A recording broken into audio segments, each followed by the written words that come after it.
Welcome to Purdue Crop Chat, a regular podcast from Hoosier Ag Today and the Purdue University Extension Service, featuring Purdue Extension soybean specialist Dr. Shaun Casteel and Extension corn specialist Dr. Dan Quinn. Now your host for Purdue Crop Chat, Hoosier Ag Today's Eric Pfeiffer.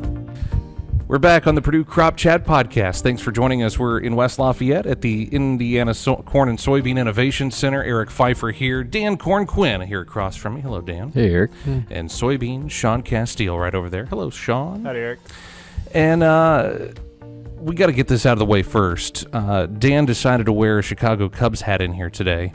It doesn't even go with his outfit. I'm not entirely sure why he made this choice. Was he awake when he put that on? Probably not. I think he's been dreaming ever since, what year was it that they won? That one in 100 years? Is that Yeah. what it was? It's more recent than my Tigers. So Well, I guess they're that's 1984. So Yeah. that's even more depressing. Both Tigers and Cubs are out of the playoffs. Yeah, it's Well, you'll notice that I haven't worn a White Sox hat all year, so there's probably a good reason for that. I don't want to get made fun of relentlessly. So More than you already are? yes, exactly. But no, so baseball playoffs happening. Harvest is happening too, even though USDA can't really tell us that it's happening, right? Is that? As far as I know. Yeah, it looks like it as you travel the countryside. I mean, if a tree falls in the forest and it doesn't make a sound, I mean, did it really happen? I don't know. It's If the numbers aren't there, did it really happen? Yes. Well, this is their way of kind of going through the idea of are the yield levels right or not? We got till January to figure that out. Yeah, absolutely. Having all sorts of tech issues today. If you're watching here, you're seeing me mess around on a laptop. I'm just, we're doing away with it. We're fine. This is a productive, high quality show. So We give it we do our very best. I personally like the Chalk Talk version. Yeah, I know. The artwork that you had last time. It's still over there. I think that's what I'm going to do. I'm going to start going around campus or and just. whiteboard. I mean, chalk's too old. Chalk- Do you know chalk what is old. chalkboard I do know what chalk is. Did you ever have to pound the chalk erasers together? When I was at Michigan State, I had organic chem in lecture hall, and I had the 6 or 8 the sliding stacking chalkboards. Wow. And the professor used to write everything out in chalk when That's she insane. lectured. Yeah. I like writing in chalk. Yeah. I feel like my handwriting is better in chalk than it is obviously on a whiteboard. Sure. But the whiteboard is still over there. I might just start doing that. I'll go around campus and just walk into every lecture hall, everywhere where there's a big whiteboard, and just write Purdue Crop Chat, Hoosier Ag Today, and that'll be marketing. And then pretty soon you'll start to go on, I will not make fun of Dan Quinn. I will not make fun of Dan Quinn. I will It'll not be make written fun out of Dan like the Quinn. Bart Simpson. No, can't do that. Can't commit to that one. That makes the whole show, guys. I can't commit to that one. But harvest is happening, guys. Mm-hmm.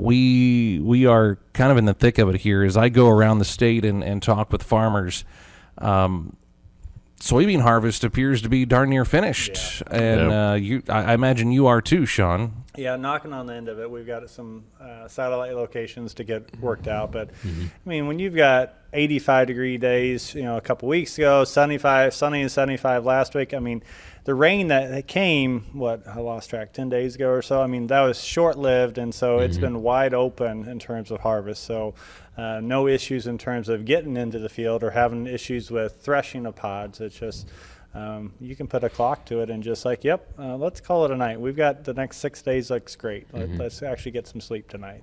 Yeah. Even though they've been slogging through a little bit with those green stems, I know that has been a major talking point, especially on social media, about just having to slow down for that. Yeah, the green stems have definitely showed up a lot, and so I think I've talked about it before. But the idea of the way that the plants grow and develop, they get the factory of the leaves and they harvest the sunlight, and so now they get all those plant sugars. And you want it to go to the pods and you want it to go to the seeds, but when we've been as dry as we've been, what ends up happening is that they have the pods that are aborting, and then they just maintain those stems. And we haven't had any freeze, so the weather conditions, even though we haven't had the rain, maintain the stem. And so we've had a lot of stems that are green, and unfortunately some of the seeds were down in the single digits even still.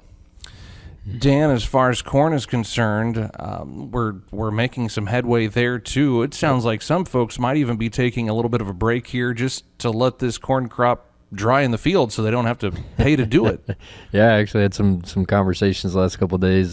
Some folks just kind of maybe giving it another week because they think they can maybe save on some of the drying costs in corn.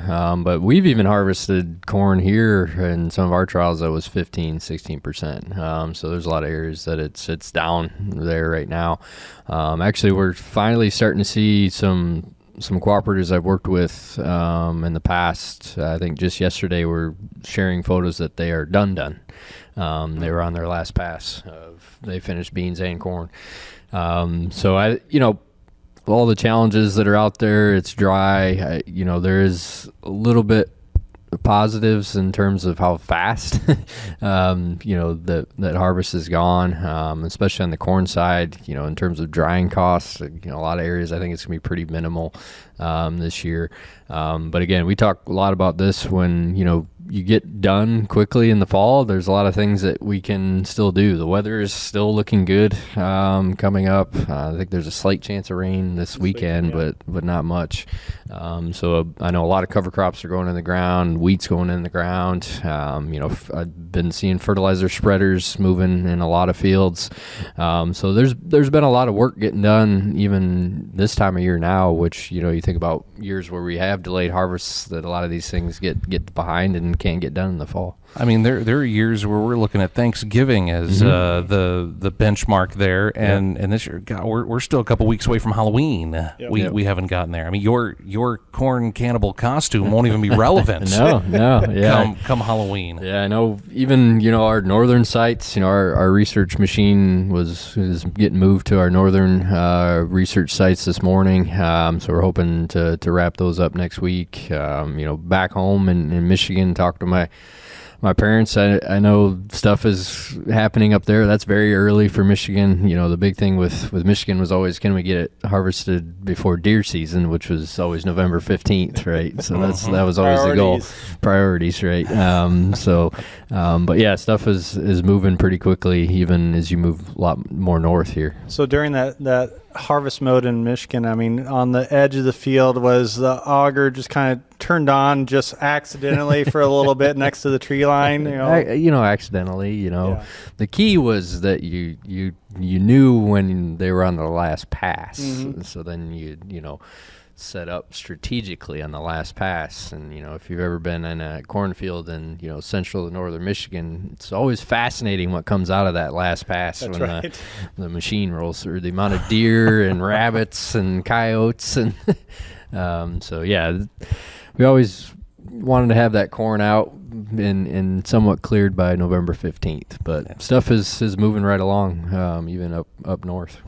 It seems that way across really the entire eastern corn belt here. I mean, Yes. we're just moving at a breakneck pace, and kind of wish we did have these USDA reports to let us know exactly where we're at. I know from a national standpoint, earlier this week, StoneX said that they anticipate that about 2/3 of the soybean crop nationally, about half of the corn crop nationally is out at this point. Yeah.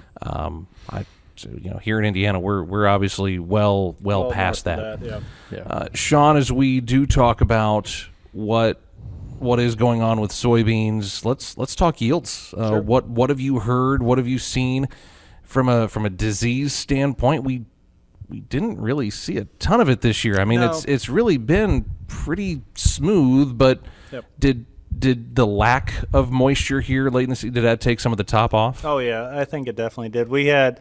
So let's start with the top side of it. So we haven't had the best season in terms of rainfall when we wanted it or the amounts. And even still, there's spots here on good prairie dirt that, I was running 9,500 bushel beans, but in the same field, when it had a spot that was a little droughtier, we were only running 75 to 80, right? And so, that's just very localized. And so then we think at a larger level, there's some good fields that are probably around mid-70s to 80s. Pockets up, and let's go up to the northwest, where rain was very limited early on, a long time. They were in D1 status back in June, and then continued late season. Yields up there were all over the board. From sand fields I cut last week, we're running 40s, 50s, right, and without irrigation. And then other loam fields were running low 60s. So there's some good yields out there, and there's some poor yields. Friends down in the southeast part of the state, so the crawdad soil, so they got a lot of rain that held them off, but the few fields that were in earlier, and I dare say that they probably kind of mudded them in. But the extra rains that they got after that, they were able to establish, right? I took a picture 2 days ago at our fuel tank here at the farm. And I don't know if you've seen it, Dan, when you filled up your combine yet, but there's a soybean plant growing right there, right? And it's in the gravel, and it's the same thing. They can grow anywhere as long as you get enough water to it. And so I think that's the same thing that happened. I think about our friends in the southeast that they did mud it in early in April. Boy, they were doing well, right? They were running 80s, 75 to 80, and that's really, really good. The stuff that got in later, like after they finally dried out, that's where, okay, we're taking on the chin a little bit. You know, we've been doing this Crop Tour Tuesday segment on Hoosier Ag Today, and we kind of go around the state and chat with farmers and see what's going on. We did it back in the spring during planting season. We're doing it now here during harvest, and I look up there to LaPorte County, and Denise Scarborough is up there. She's with the Indiana Corn and Soybean groups on one of the boards. I honestly can't remember which one. She is on the soybean board now, yeah. I think she was on I can't remember. They all just kind of move around every once in a while. We appreciate your sponsorship, by the way. But she says that their soybean yields have been better than anticipated, given all of that dry weather up there. Now, they are largely irrigated up there. They've been busy, you know, doing the irrigation stuff, but I still think that says a lot about what's going on if up there we're getting those types of yields.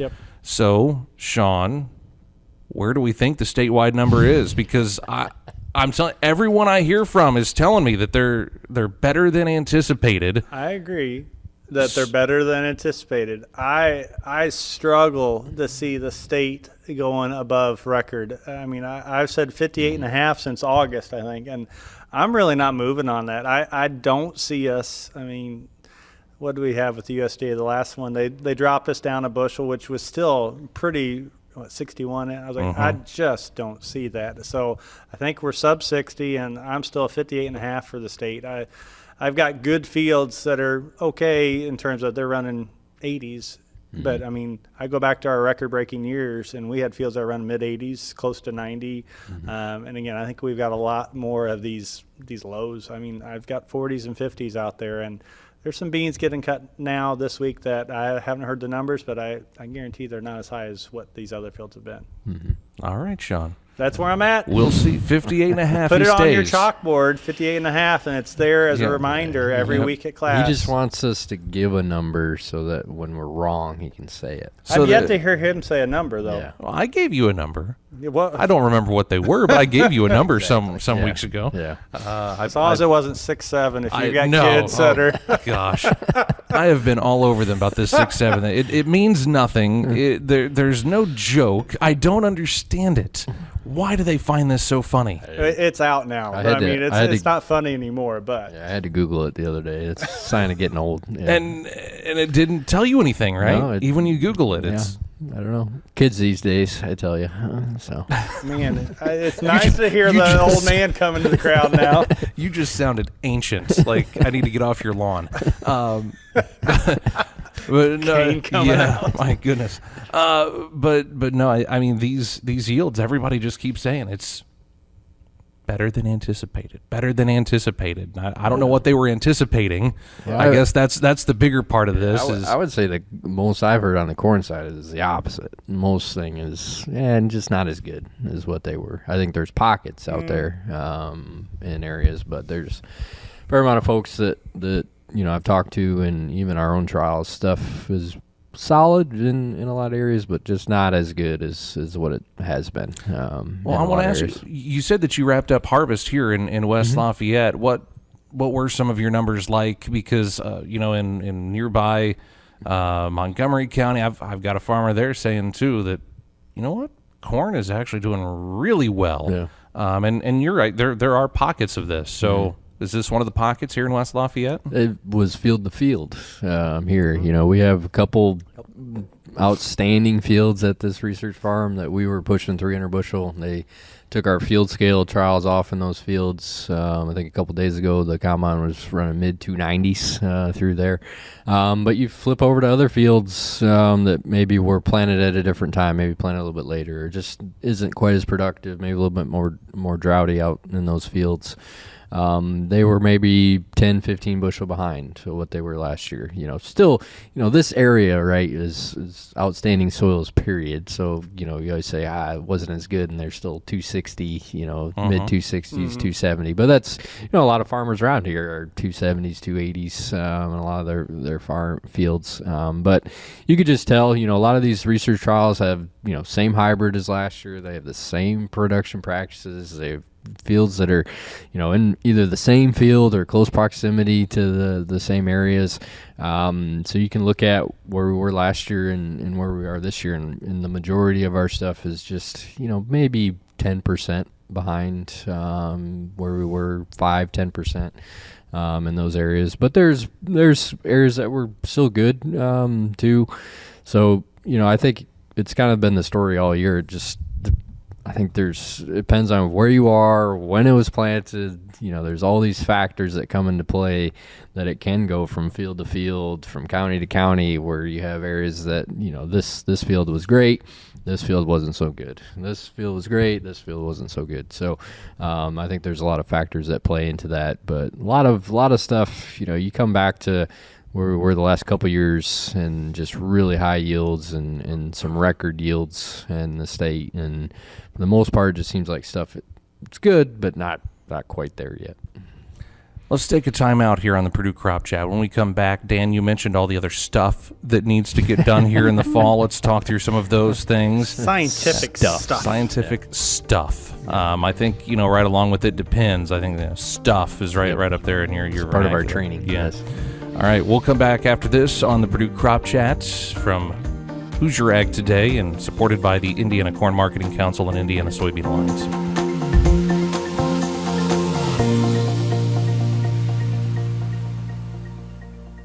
I'm Matthew Chapman, and I farm in Henry County, Indiana. Indiana Soybean Alliance and Indiana Corn Marketing Council invest checkoff dollars into building demand for corn and soybeans internationally. I've seen this work firsthand, and it's been eye-opening to see the growth in these markets, which also brings dollars back to our farms. Promoting U.S. corn and soybeans and increasing global demand is critical to the success of farmers right here in Indiana. This message is brought to you by the Indiana Soybean and Corn Checkoffs.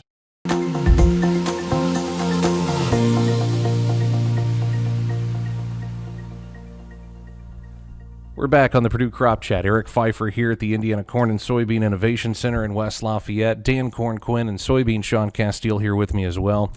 And Dan, you did mention a little while ago that we've got all sorts of harvest going on. We've got folks done in some areas. Yep. There is still stuff that needs to happen, still stuff that needs done. Yep.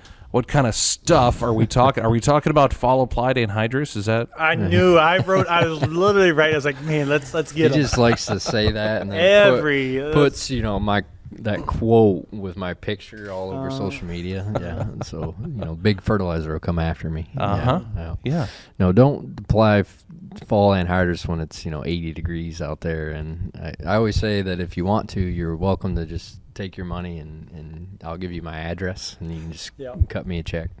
But a lot of it is getting prepared for next year, right? It's a lot of soil sampling, and we've touched on the cautions that come with soil sampling in these dry conditions as well. But I saw quite a few lime piles out there, so lime's getting put on.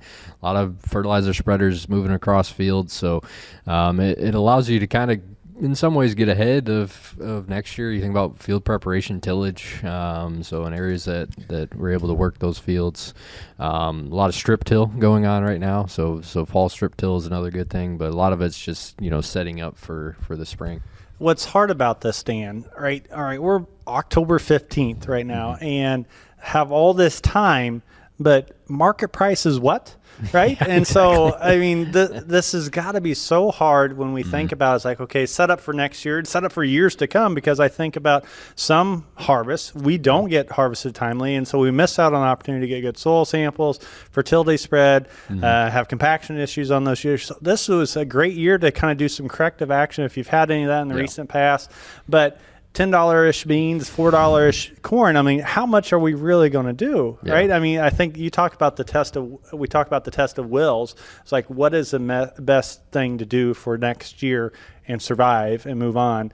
Agronomically, I'm right there with you. I was like, yep, let's make sure we got these done. But I'm like, we still have to make a call of some fields we're not going to do anything because financially it just doesn't make sense right now. Yeah, and I think, one pro could be having the ability to soil sample right now. Yeah. I know that costs money, but that is you're not going to truly know if you can get away with not applying dry fertility or something like that unless you soil sample. So even having the time to be able to get soil samples done earlier, get those results back, and then look at it and say, hey, there is these fields, we don't need P in these areas. We don't need K in these areas. Yep. They're okay in lime. So I think that helps in the aspect that we can get some of these sampled and then take a look at them and then make that decision economically, because, crop prices are not good. Input prices do not go down ever. So, that's the big challenge that we're in. Yeah. Yeah, I think the other thing that gets to me, I go back to having this kind of time. Most farmers, I mean, we grew up this way. It's like you don't just sit idle, right? And so it's like, I've been done, got soil sampled, got fertilized, like, let's go do some tillage, right? I mean, I'm just waiting for the recreational tillage to come out too, right? Yep. And so that idea is like, okay, do we really need to do some of these things too? Yeah, and that's a lot of their mindset. I know even with harvest, right, they had those conversations. I wish it would rain so I could take a break, right? It's just that mindset of just keep going and going and going until we have some, external reason not to keep going. So when it's, you turn around and it's, August or October 15th, and there's folks that are just done. It's, you start looking around and say, okay, what else can we do? You work on your costumes, what you do, right? Yep. Yeah, absolutely. Costumes. Yep. By the way, you mentioned that it's October 15th. It reminds me, it is my son's birthday. I think I said happy birthday to him today. And you know what? I'll give him $100 if he tells me he heard me say happy birthday on this podcast. He's 15 today. I'm guessing a 15-year-old does not. I don't think he's listening to the crop chat. Dan, he did send us a text asking for a fundraiser, so we have a job. That's true. To send his son a text to say, listen. So then we get a cut. We get a cut. We'll say 20% each, so he still gets a majority. Yeah, we did support the West Lafayette football team. Yeah, he's out there playing on Friday nights right now. It's been a rough season, but he's getting some playing time. He's doing all right, but I don't think that he's my target demographic for this podcast. This isn't his pregame listen, No, this is not what he's rocking to with the beats on and bobbing his head before games. That's not. Yeah, this isn't it. Dan, you mentioned earlier that we've got wheat being planted as well, and Shaun, how are we doing on wheat planting right now? Because I know we've got some opportunities. Yeah, right? There's plenty of opportunities, and so the big thing with wheat is just to get it out there, get it down in the soil, so they have good soil seed contact. To think about some of these fields if they happen to go after corn, a lot of residue, so to make sure to cut through that dry soils, and so if they haven't been planted, to make sure that they're set up to get into that seed soil contact pocket, right? So plenty of time for that to get it out. Certainly, I know a lot of guys have already done that. We've had some here locally at the farm to run a little bit with some drainage tile installs next year, but I think we're at a good spot for that. I don't see any issues with getting wheat planted timely. As what was old saying, we talk about, plant in the dry conditions, dust, bins will bust. Yep. I mean, and again, this is more for a podcast with an ag economist with us, but wheat, those prices are struggling right now too. The reason it's called poverty grass. Yeah, I mean I think it's finding some support right at that $5 mark right now, and it's tough out there. Just a lot of wheat on the global market, so it's a little rough out there for wheat growers now too. I think it's rough all the way around. And so, I think this is a good opportunity. We've got this time we talked about with field activities. Well, I think this is a great opportunity to have the conversations with, whether you have an operating loan, right? And so to talk with the bankers at this time. So, does this system still make sense? Or do we need to diversify even with wheat prices aren't the greatest? And so what are some other opportunities? Again, landlord-tenant relationships. I think that's what needs to be occurring right now. Is like these are some tough times. They're not as tough as a few decades ago, but I mean they're not great either. So I think that's probably what really needs to be happening now. Is what can we do for success for the farm, the fields, and that relationship, not for just the 25 season finishing up to going into 26, but for the next few years. We've got to have a roadmap, and I think that's what really needs to occur. And I sit back and I think about stories that farmers have told me over the years, especially as we've had these conversations about, are we headed back to the 1980s? Michael Langemeyer, by the way, told us, no, we're not. We're not there yet. Yep. He told us that on this podcast a little over a month ago. Michael Money Langemeyer. Michael, yeah, absolutely. He's he's the credentialed. Best name ever, right? He's credentialed in that way. But I hear a lot of farmers say that, the 1980s, that's when they decided that they were going to go no-till because they could drop some passes through the field, and that was a way to save money. Are we seeing that trend now as well? Are we seeing some folks move to this? I think we already saw that last year, this season, right? We'd have this conversation a year ago or in the winter.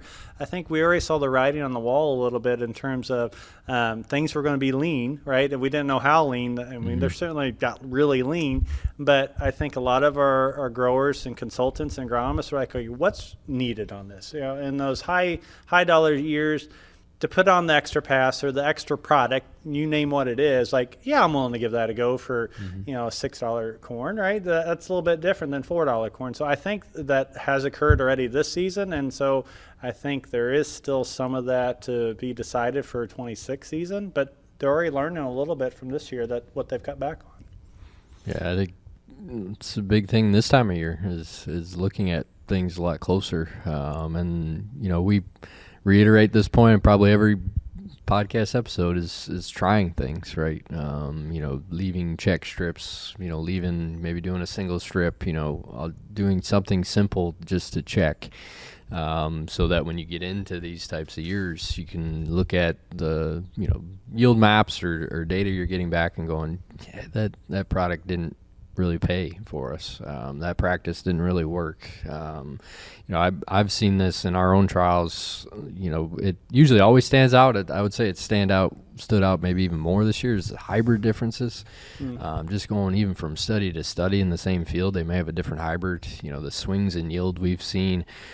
So paying attention to what genetics you're putting out there, trying multiple genetics. I work with a farmer in southwest Indiana that I think he tries 10, 20 different hybrids. You don't have to go that extreme, Sure. but, just the different, similar maturity, similar traits, right? And some they just have different genetic backgrounds, and there might be 10, 15, 20 bushel swings between them.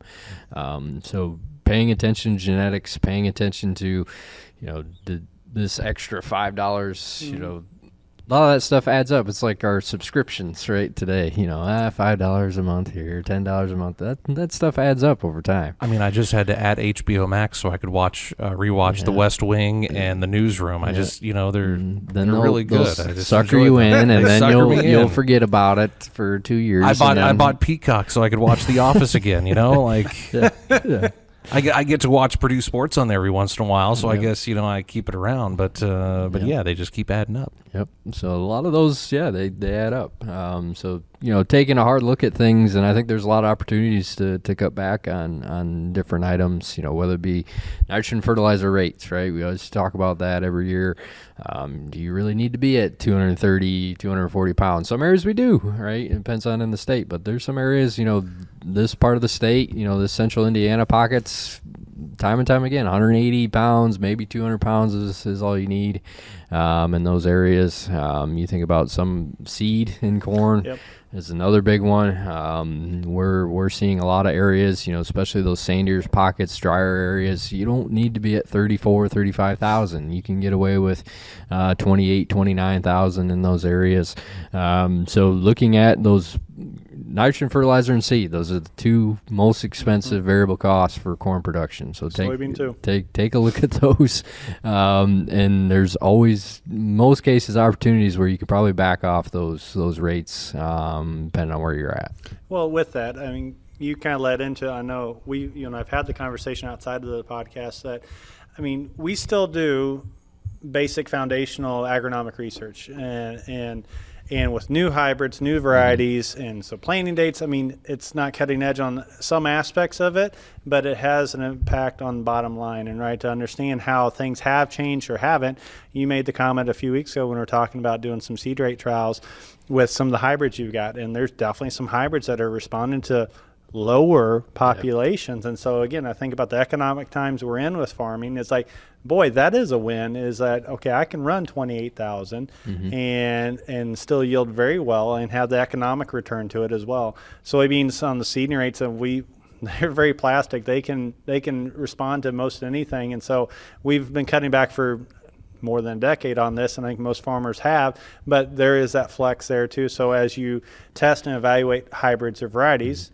there still could be some, let's fine tune even more on the seed rates. And I think there's something there to have some savings and some yield benefits. Yeah, and a lot of those quotation simple questions, right? And people, the university, they still are doing these, rate trials, but you think about the changes in genetics, the changes in practices, the changes that happen over time, and the constant need to go back and reevaluate these questions because, again, seeding rates, fertility rates, that is a lot of money every single year. And we have some research we're looking at with different hybrids and the way that, the flexed and fixed ears and some indications that there's big differences in hybrids that the highest yield was at, 28,000 in those areas. But, other hybrids that may be completely different. So I think, there's some seed companies that kind of maybe have a range based on their hybrids, just looking at their seed catalogs and stuff like that.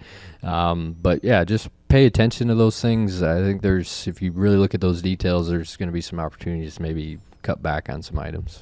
And Eric, you mentioned about disease being kind of low pressure, but I mean, this is, again, decisions that are being made for the 26 season. A lot of guys have already locked in earlier discounts and everything else. I get that. But if you haven't or have the flex, use that word to kind of switch around, it's like, okay, I have the flex to look at the yield. I mean, the yields have come in from your own trials if you've had them, or the dealer that's got the trials. And it's like, I want to actually see what the yields were this year, and do I make any adjustments? And then in that, it's like, what disease packages? So I think about gray leaf spot. I think about, okay, is there enough data now on your tar spot? And then counter side on the soys, and do the same thing. Okay, what do we have for ratings with frog eye leaf spot? I think about in a sudden death syndrome. And to get into those, like, I got the yield data now. I can see yield consistency and potential, as well as, okay, if I don't have to make a foliar application next year, boy, there's some savings right there pretty quick. Yeah, fungicides aren't cheap. There's a couple farmers that I've worked with in this central area that have done check strips for 3 years now, and they just don't see the fungicide pay. They maybe get a little yield bump, it just usually is break even or doesn't pay. Now there's other pockets that for sure you had to have that fungicide out there. And we've seen it in some of our own trials where we have 10, 15 bushel responses, and then you go to another one and it might be 5, right? Yep. And that's probably may not be enough to pay for that application.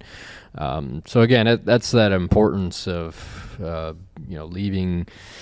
trying things, leaving strips, just looking at the data real closely, because I think a lot of those farmers that the last couple of years, this just isn't going to pay. You move into these tougher years, then you can look at it a little bit closer and maybe only apply it if you need to in some of those areas. And I think, something that's important to remember is folks try to make these decisions and try to figure out what can I cut, what do I need to add, what do I need to do, is that there are plenty of resources available. Probably we don't talk about it enough on this podcast. Yeah. The research that you guys do and the research information that is available to farmers for absolutely no cost. I mean, you guys just have it out there, right? And Right. and there are organizations as well that can help through a lot of these things. If you're thinking about going to no-till or anything like that, there are organizations out there that can help and just answer questions. I guess I'll put it to you guys. Where's the best place to go to get access to some of the stuff that you guys have been doing? I know you guys have kind of your own platforms and different things you're doing, but there are answers to a lot of these questions, or at least things that folks should be thinking about on a lot of these things. Yeah, I mean, Dan, you've got your own kernel website, right? And so you put a lot of that out there. Yeah, the kernel.info, or just Google our names. Usually you can get to it. Any of our Purdue Extension websites, stuff like that, they do a pretty good job of sharing our stuff in those areas. But yeah, we've been trying to get our research books up every year, just kind of showing, a lot of it's, pretty simple yield data, stuff like that, but can help you, depending on where you're at, maybe it gives you some ideas if there's a chance if something's going to work or not, or what those differences may be. But I would also reiterate, there's a lot of really good consultants and agronomists out there, but don't be afraid to ask questions too. They can, where's your data coming from? How long did you do this? How did you do this? Where's this, who did you work with on this trial? Where did you do this trial? There's a lot of questions that you can be somewhat skeptical. Be skeptical of our work too, but be skeptical of the other work that's out there too, and don't be afraid to ask questions to understand.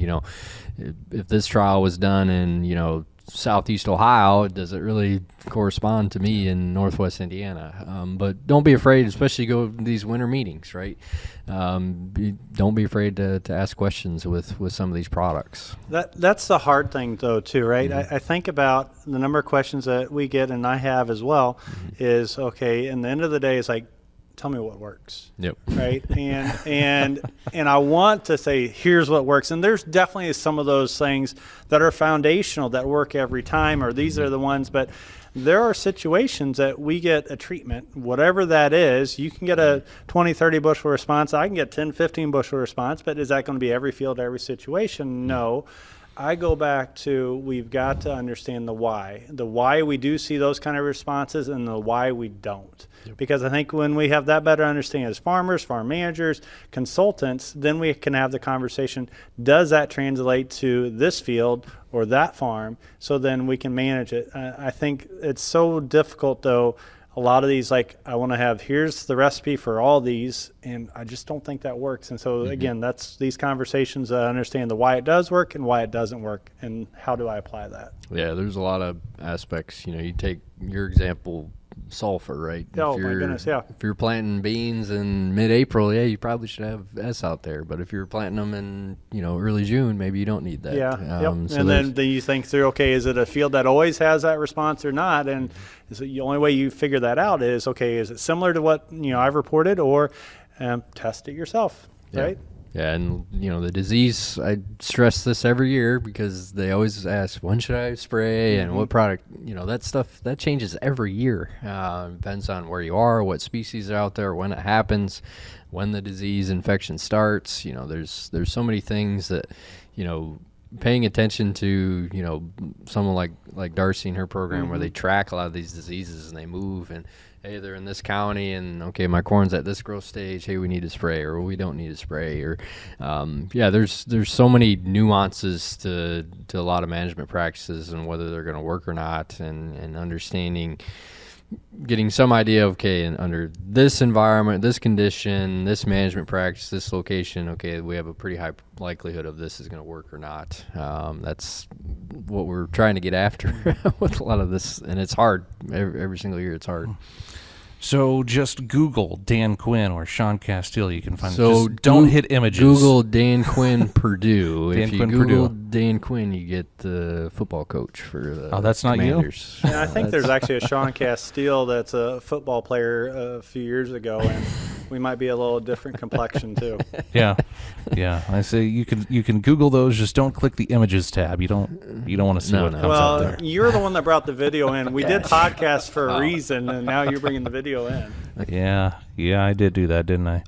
Guys, as we wrap up today, final thoughts. What are we looking at here? Dan, you've still got some corn to harvest. Yep, still got some corn to harvest. We still got some sites up north and our poor folks in southeast and east Indiana that just it's been a struggle all year in those areas. We got a couple trials out in those areas, but again, it's we come back to it's the yield state record, but you look at areas like the eastern part of the state, southeast part of the state, it's just been a struggle this year. So there's a lot of trials in areas that we have to wait for frost for that corn to finish off and get to black layer. So I do think again, a lot of corn's coming off. I do think a lot of the probably worse areas or less productive areas still have yet to come off because they were delayed this spring.